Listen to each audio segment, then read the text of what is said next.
Hardly a day goes by that someone of prominence, a politician, a talk show host, an entertainer, doesn't call some conservative, or conservatives generally, racist. Here are typical examples. The chairman of the Democratic Congressional Campaign Committee, Congressman Steve Israel. To a significant extent, conservatives are animated by racism. TV newscaster Ed Schultz. This is what the Republican Party stands for: racism. Oprah Winfrey. There's a level of disrespect for the office that occurs in some cases, and maybe even many cases, because the president is African American. There's no question about that. To call someone a racist should be a very serious matter. A racist is a person who believes that one race is inherently superior or inferior to another. It's not intelligence or goodness that determines an individual's worth. It's his or her skin color.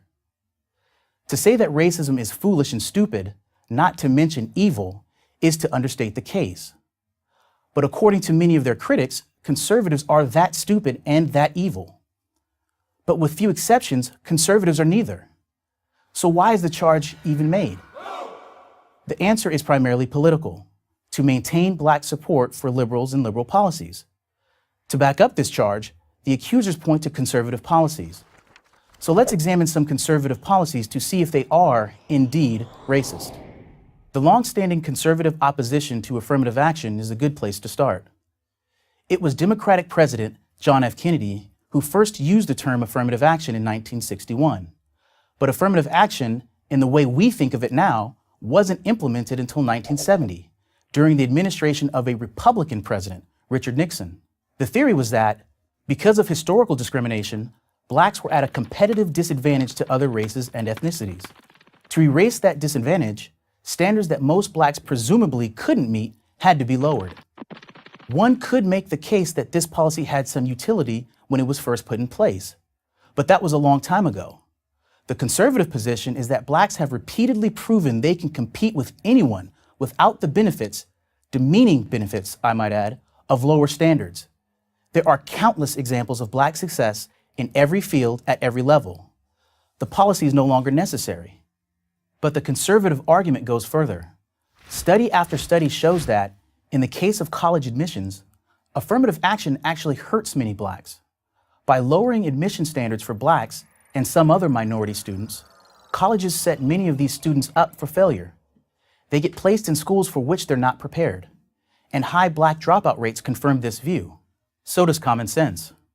If white students with mediocre SAT scores were admitted to Ivy League schools, they too would be set up to fail. Let's do the math. Conservatives believe that blacks and other minorities are every bit as capable as whites of succeeding as policemen, firemen, businessmen, lawyers, doctors, politicians, and college students. Yet for this belief, conservatives are called racist. The irony, of course, is that those who accuse conservatives of being racist believe that blacks and other minorities are not as capable as whites of succeeding and therefore still need affirmative action, almost a half century after it was first implemented. Let's look at another issue where this contrast between conservatives and those who accuse them of being racist is even more starkly drawn: voter ID. Conservatives say that America should require that every voter present an ID when he or she votes, just as European countries do in order to help keep their elections honest. Are all these democracies racist? Of course not. Yet the accusers say that conservatives who support voter ID are racist. Why do they say this? Because, they argue, it's really a ruse to prevent blacks and other minorities from voting, since many of them just aren't capable of acquiring an ID. Can you get more condescending than that? Let's be real. You need an ID to drive, to fly, to buy a beer, even to purchase some cold medicines. Whites can do it, but blacks can't? Tell me who the racists are again? One more example. It's conservatives who push for school vouchers, which would allow all parents, not just wealthy ones, to choose their children's school. It's the other side that doesn't trust minority parents to select an appropriate school for their children.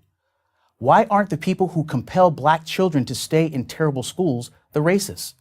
At some point, maybe you'll start asking yourself, like I did, who's really obsessed with race?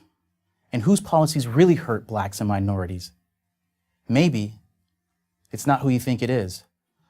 I'm Derryck Green of Project 21 for Prager University.